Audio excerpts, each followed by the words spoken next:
All right, so your Peloton won't turn on. You can see I have my Peloton right here behind me. When my wife and I first got it, within about the first 7 days or so, we had this issue where our bike simply wouldn't turn on. And so I did a bit of research, and it doesn't matter whether you have the bike or the bike plus, the fixes here are identical. So let's just jump right into it. Um, the most common cause of this is a loose connection. Almost always, in about 90+% of cases where your Peloton won't turn on, you got to reconnect something that either came loose during the move or the delivery of the bike potentially. The first thing we want to look at is the power plug and the power brick. So here's a photo of the power brick. You'll notice that there's a connection that needs to be made to the power brick. And then, of course, you need to plug the outlet into the wall. Make sure that connection to the power brick is snug and secure and fully connected. If it is fully connected and it's into the power outlet, you should see a green light on this power brick. If you don't see the green light, that means that it's probably a loose connection somewhere else in the bike, which we'll take a look at in a moment, or that your power outlet isn't working for whatever reason. So you may want to try a different power outlet and see if that solves your problem. If you can't quite move the bike, to try a different outlet, maybe try an extension cord to try a different outlet. Alternatively, you can take a look at your circuit breaker box and see if the outlet has been tripped by any chance. If it's tripped, you'll see the switch in the breaker box will be in the middle. To reset it, just go all the way to off and then back to on, and your outlet should be working again. So that's the first thing you should check, whether you have the bike or the bike plus. The next thing you want to look at is the power adapter at the back base of the bike. So if you have the bike, that's what that power adapter looks like. It's just a cap basically that connects to the back. It's where the power enters the bike. And on the Bike Plus, it looks very similar. What I like to do is, even if it looks like it's connected, just disconnect it and then make sure you reconnect it firmly, because sometimes it might visually look like it's connected, but it's actually a bit loose. So check there. Next, there's a connection. We're basically just following the power throughout the bike. There's a connection up under the resistance mechanism towards the front of the bike. So you can grab a flashlight or maybe use your phone. The bike has two connections on the left-hand side by that mechanism. You really got to get on your hands and knees and look up under there. They are protected and held securely into place by two plastic fasteners. Just double check that those two connections are tight and connected. This was actually the case with my bike. My wife and I found one of these connections during the move probably got pulled on slightly, and it wasn't providing power to the rest of the bike. And just that alone, reconnecting that, got our Peloton working again.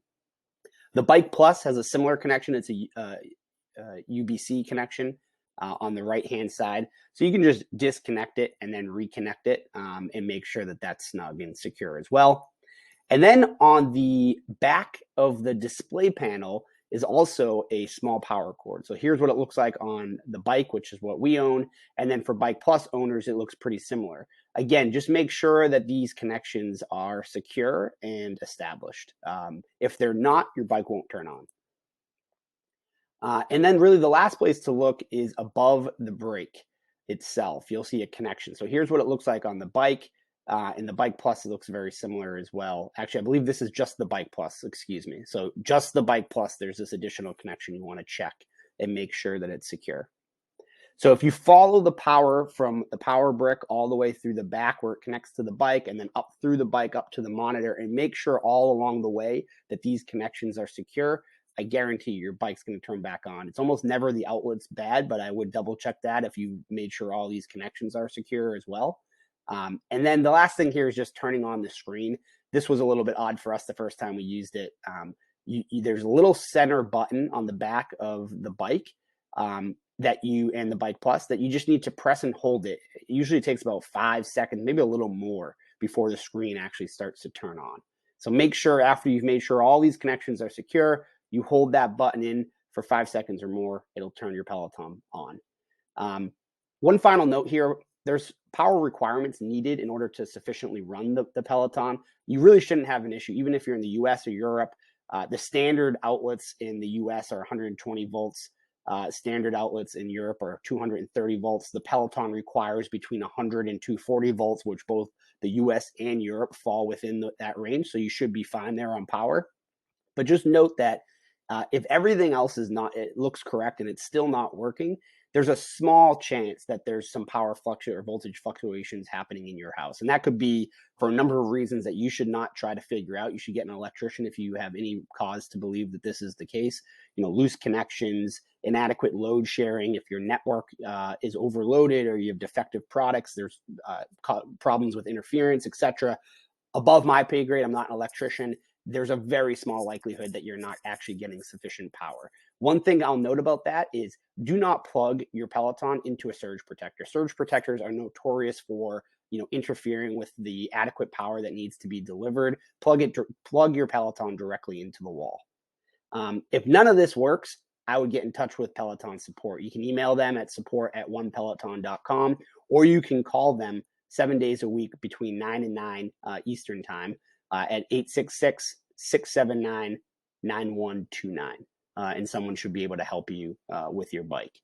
And then if all else fails, these bikes do come with a warranty. So take a look about the warranty that you have. If you bought the bike not too long ago, within 12 months, things like the touchscreen, the pedals, etc., are covered.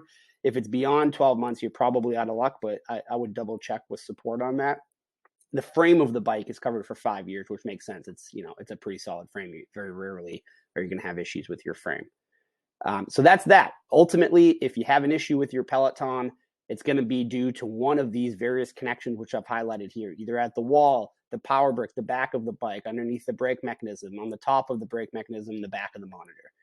Pretty straightforward. So hopefully that helped. Let me know in the comments down below, and thanks for watching.